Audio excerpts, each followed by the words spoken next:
Bonjour à toutes et à tous, je suis très content de pouvoir vous retrouver avec ce réenregistrement, cette nouvelle version, j'ai un peu modifié le script, pas beaucoup, donc de cette interquatuor vidéo 02. Comme vous pouvez le constater immédiatement, effectivement, j'avais été pas satisfait, comme je vous l'ai dit dans le vlog 31, par la version précédente. Je vais immédiatement mettre en place donc ce que je vous ai dit dans le vlog 31 concernant les mangas. Je vais faire attention à vous conditionner les vidéos dans des formats un peu plus courts. Forcément, comme ça crée un petit décalage par rapport à mon enregistrement précédent, vous voyez ici devant vous les 4 mangas qui correspondent donc à l'interquatuor vidéo 02, et vous avez déjà derrière de présenter les 4 mangas qui vont correspondre à l'interquatuor vidéo 03. Ce n'est pas grave, c'était déjà comme ça que je m'étais retrouvé... c'était la même situation dans laquelle je m'étais retrouvé pour l'interquatuor donc précédent, donc consacré aux vidéos 01. Dans cette vidéo d'interquatuor, je vais parler de quelques petits points que je n'ai pas abordés sur les mangas, ou bien sur lesquels je voudrais apporter un complément d'information, d'analyse, mon avis tout simplement. Je vais aborder chaque manga dans l'ordre dans lequel je vous les avais présentés. Donc en premier lieu, Dahlia, artisane magicienne. Oui, je sais, j'ai presque complètement omis de vous faire part de la romance présente dans le récit. C'est vrai qu'entre le tome 1 et le tome 2, on aurait pu croire, ou par habitude, que la question de la romance, parce qu'on a un personnage principal féminin, allait prendre de la place. Finalement, il n'en était rien. Tant et si bien que, en 6 livres, elle n'a que très peu avancé. Elle est véritablement devenue même un arc secondaire du récit. Sachant que, comme je vous l'ai annoncé, dans l'univers de Dahlia, la société est organisée via un système de castes. Dahlia est une femme active de la ville, en cela on pourrait la qualifier de bourgeoise, mais elle n'en reste pas moins une roturière. L'homme qui est son ami est un officier de l'armée, et surtout un noble. Il n'est pas possible, en l'état actuel, pour eux, d'être autre chose que de simples amis, du point de vue de la société. Et les deux personnages sont très conscients de cette situation. Dahlia éprouve des sentiments pour cet homme, et la réciproque est vraie aussi. Seulement, elle a arrêté sa réflexion à l'état « nous appartenons à des castes différentes, donc on ne peut être que amis, et cela me convient. » Me convient du point de vue de Dahlia. Sans doute influencée, d'ailleurs je crois que c'est sous-entendu dans le manga, dans le récit, dans l'histoire, qu'elle est influencée par sa mauvaise expérience vis-à-vis de son fiancé, qu'il a largué quasiment devant l'hôtel, pas devant l'hôtel, mais vous m'avez compris. Pour en revenir sur mon script, j'étais en train de sortir de mon script. L'officier, qui donc joue cette position un petit peu d'intérêt amoureux, et les quelques autres personnes qui sont donc aussi au courant de cette situation, qui sont des gens proches de ces deux amis, des amis directs de Dahlia en fait. Donc ces gens sont parfaitement conscients qu'il est possible d'élever de manière plus ou moins artificielle le statut de Dahlia dans la société, donc de lui faire monter une ou deux castes. Son père avait d'ailleurs été récompensé d'un petit titre non héréditaire pour l'une de ses inventions. Mais comme je vous l'ai dit, le récit s'attarde et se répète sur des discussions très rébarbatives. Donc en fait, si au début de l'histoire, cette question de romance sous couvert d'amitié était un arc narratif aussi important que l'arc narratif de Dahlia, la professionnelle créatrice d'objets magiques. Au fur et à mesure de l'histoire, ce scénario de rencarts amicaux devient juste des épisodes qui permettent de reprendre un peu l'air, d'avoir un discours un peu plus léger, avant de repartir en apnée dans l'ambiance des contrats. Et arrivé au tome 6, cette composante du récit fait maintenant du surplace, à tel point que la vie professionnelle de Dahlia vient empiéter et interrompre ces rares petites pages, ces rares petits instants dans les chapitres de légèreté. Voilà, l'histoire s'est alourdie, et ces petits instants où, comme je l'ai dit, c'est cool, là j'ai l'impression, effectivement, c'est vrai que quand on a un personnage féminin, principal féminin, on a souvent tendance à croire que, effectivement, la composante romance va avoir plus d'importance, plus d'impact que dans des récits où le personnage principal est un personnage masculin, c'est vrai. C'est quelque chose qui est d'ailleurs, je vais presque envie de dire, presque normalisé dans les mangas. Malheureusement ou... Non, pas heureusement. Peut-être malheureusement, je ne sais pas. Mais du coup, c'est pas le cas dans Dahlia. Pas du tout.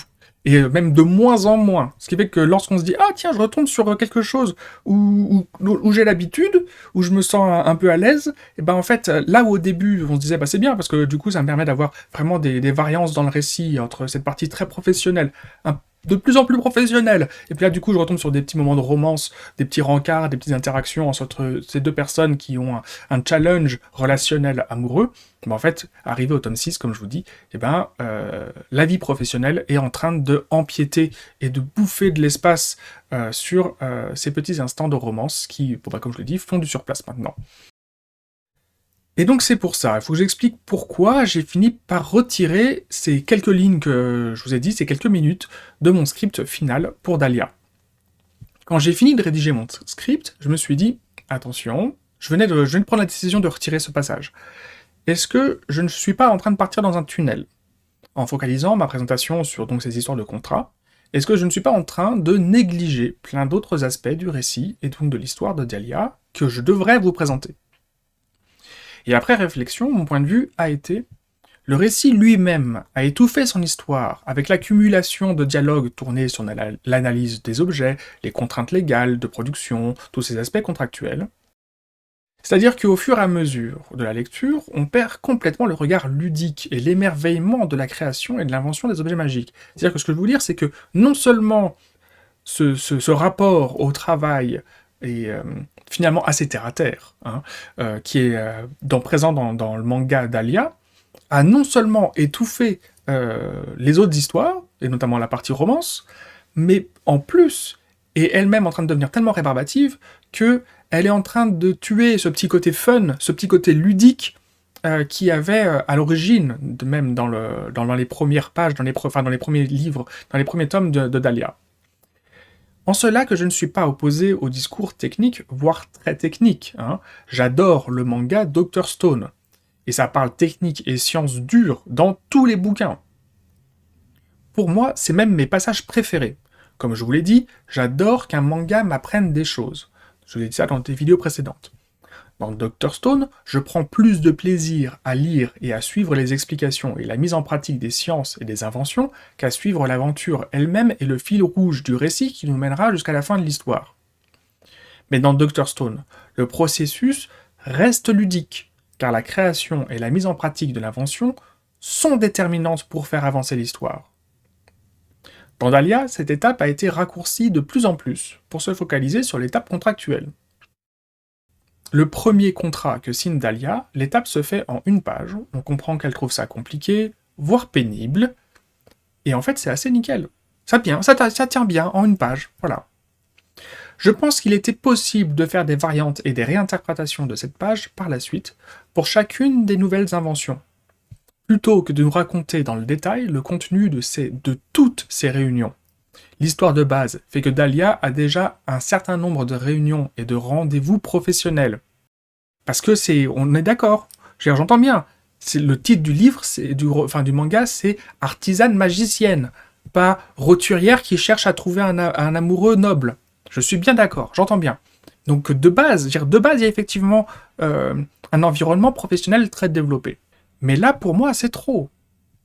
Et vraiment, entre le tome 5 et le tome 6, l'histoire n'a pas progressé. Enfin si, sur l'aspect qui m'a donné un goût amer. Là, on va réaborder forcément la question du sexisme. Donc, disons que là, je viens de wrapper un petit peu voilà, ce que je voulais rajouter sur Dahlia. Maintenant, on va redévelopper sur des sujets qui sont un peu chiants, je suis d'accord avec vous, mais je pense qu'il faut encore l'aborder. Donc, l'aspect qui m'a donné un goût amer, le fait que les personnes prennent des décisions pour Dahlia dans son dos, soi-disant pour son bien. Je pense qu'il n'est pas nécessaire d'ajouter du drame dans ce récit. Donc j'espère que c'est juste moi qui m'inquiète pour rien. Mais, si tu prends des décisions qui la concernent dans son dos, parce que tu sais que cela ne lui plaira pas, eh bien, tu ne le fais tout simplement pas. Ou tu lui expliques les choses pour avoir son accord. C'est le principe du consentement. Un petit peu à la mode. Je dis pas ça en disant que c'est pas bien que ce soit à la mode. Je parle pas d'une mauvaise mode. Je dis c'était ironique. Ça aurait pu être à la mode depuis 2000 ans. Bon, ou plus, même 4000. C'est pourquoi je parlais d'une possible ambiance sexiste au point où on en est arrivé dans l'histoire. C'est très bien que le manga suivant que je dois aborder après soit Eden Zero. La question du sexisme va faire une transition assez logique. Bon, je vais me répéter, mais tant pis. La France, culturellement, socialement, professionnellement, politiquement, familialement, individuellement, etc., on est loin d'être parfait en termes d'égalité des sexes. Et vraiment, il ne nous appartient pas de faire le procès de la culture, de la société, le travail, individu, etc., du Japon sur l'égalité des sexes. Mais on peut le commenter en mesurant nos propos. Donc concernant Dahlia, l'auteur Amagishi Hisaya, peut-être qu'il est conscient que son récit pourrait avoir un sous-texte sexiste dans l'avancée de son histoire. Ou peut-être qu'il ne s'en rend pas compte, parce que pour lui, ce n'est même pas un sujet du quotidien. Il n'en est pas témoin, et les médias qu'il lit n'abordent pas ces questions. Et de fait, l'introduction de Dahlia où elle se fait socialement étouffer par son fiancé n'aurait été que des redites paraphrasées de d'autres récits. Comme je vous l'ai dit, c'est quelque chose qui est revenu de manière assez fréquente jusqu'à devenir même un cliché dans les mangas mettant en scène des personnages féminins, des personnages principaux féminins depuis 2016-2017. Donc peut-être qu'en fait il a juste copié ça. Hein. Ou peut-être que Amagishi Hisaya sait très bien ce qu'il fait. Peut-être qu'il veut nous raconter le combat pour l'autonomie et l'indépendance de Dahlia. Mais pour ça, il faut effectivement d'abord la mettre dans des situations où ce combat pour l'autonomie et l'indépendance devient primordial. Donc peut-être qu'effectivement, moi je suis en train de m'énerver sur ce tome 6 de Dahlia, mais parce qu'en fait, il faut vraiment que le tome 7 arrive pour comprendre ce qui se passe. Bien entendu, bien entendu. Mais comme je vous l'ai dit, je suis dans l'expectative de ce fameux tome 7. Mais, si je me montre aussi frileux sur la manière... Pardon, j'ai mon ventre. Si je me montre aussi frileux sur la manière dont cela pourrait être abordé dans la suite de Dahlia, c'est pour deux raisons toutes simples. 1. Lorsque je lis des mangas qui essayent d'avoir un discours à peu près féministe ou clairement engagé. C'est souvent fait avec des gros sabots, à coups de phrases clichés et sorties du contexte de leur revendication originale. Donc en fait, ça n'a pas l'air d'être très sérieux et d'être très réfléchi, malheureusement. 2. Les grandes maisons d'édition utilisent souvent des stratégies de marketing sexistes, de mon point de vue. Hein. Les nichons et les petites culottes, ça fait vendre. C'est pas les éditeurs japonais qui l'ont inventé. Hein. Par contre, là on va aborder un sujet qui commence à faire grincer beaucoup de dents depuis quelques années, c'est que c'est une condition qui s'est accentuée. C'est-à-dire qu'en fait, même depuis 2017 avec MeToo, les mouvements de reconnaissance et d'écoute légitime des femmes, eh bien, il y a, dans certains endroits du monde, de notre société, de nos sociétés, occidentalisées ou non, eu des mouvements de personnes avec du poids décisionnaire, créatif, etc., où ben, en fait on est parti un peu dans l'autre sens, quoi. Hein. Il y a un petit peu une rétractation, voilà. Donc, on en est dans les œuvres créatrices, dans les œuvres dans les mangas, on en est même venu à faire la différence entre le pervers immoral et une acceptation du fantasme. Là, en l'occurrence, l'exemple que je vais prendre, c'est le fantasme de la petite culotte. Mais c'est pas le seul, hein. Donc dans ce fantasme, par exemple, là, dans ce fantasme de la petite culotte, tu es un adulte qui a des pensées perverses sur des jeunes adolescentes. Ce n'est pas grave, parce que en fait, le véritable objet de ton désir, c'est la petite culotte. Et on va pouvoir raconter les pires cochonneries possibles sur tout un tas de jeunes filles, mais ce n'est pas grave, parce qu'au final, ce que convoite le personnage masculin, c'est la petite culotte en coton. Jamais des sous-vêtements de femme adulte. Jamais. On est dans le fantasme de la jeune fille innocente et vierge. Donc, on se focalise sur la petite culotte en coton, blanche ou à motif. Et bien entendu, on n'est pas con. Je veux dire, nous en Occident, nous occidentaux, l'entourloupe ne passe pas. On sait bien que c'est pour ne pas avoir à parler de ce qui est juste derrière la petite culotte en coton. Au Japon, je ne sais pas s'il y a des articles qui pointent du doigt ce phénomène. Par contre, il y a des mangas très populaires qui jouent sur cette corde très raide, cette pente très glissante. Mushoku Tensei en tête. On en parlera plus tard. Récemment, vient de sortir le premier tome de Butareba, 90% du récit est focalisé sur la petite culotte de l'adolescente, avec un discours argumenté pour expliquer que moralement tout va bien. C'est affligeant. Alors vous allez me dire que ce manga est mentionné pour public averti. Oui, mais ce n'est pas parce que l'auteur est conscient que son discours est borderline. Si ce manga est mentionné et signalé pour public averti, c'est parce que la suite du récit va très certainement nous présenter des scènes et des dessins violents, ou à caractère sexuel, voire les deux. Je soupçonne que le récit va par la suite aborder la question, très problématique bien entendu, de la prostitution des adolescentes. Bref. Alors, développer un discours bien formulé et argumenté sur l'égalité des sexes et le sexisme, c'est contre-productif pour ces éditeurs qui font leur beurre sur la mise en scène de jeunes filles et de jeunes femmes dans des situations et des positions graveleuses.